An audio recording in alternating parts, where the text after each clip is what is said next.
King Akhenaten family.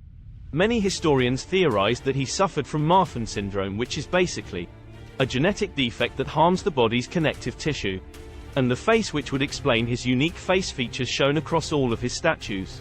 His wife was referred to as one of the most beautiful women in the history of Egypt. He had 6 daughters who also suffered from the same condition. Aside from his main wife and children, there were many wives and children such as Smenkhkare, Tutankhamun, and Akhenaten, who were Tutankhamun's wife. King Akhenaten achievements.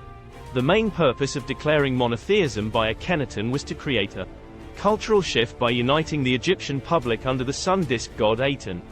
He wished to end 2,000 years of polytheism in order to end the growing power of the cult of Amun, as they owned more land and had more power than the kings himself.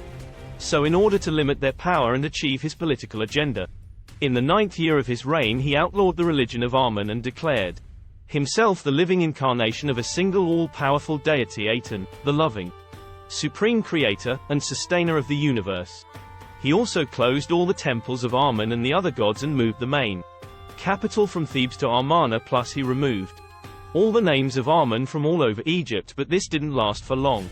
Foreign policy of King Akhenaten. He inherited a large kingdom that controlled lands in vast countries such as Palestine, Phoenicia, and Nubia, but failed in creating any diplomatic connection with other countries.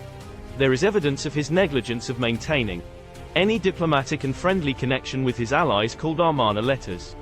He paid no regard to develop his kingdom and spent his time creating art and poetry for his new god. His attempt to make Aten the only god in Egypt failed miserably. And when his son Tutankhamun took over, he made Amun the main deity of Egypt, and Thebes returned to act as the main capital. When did King Akhenaten die? He died in 1336 BC.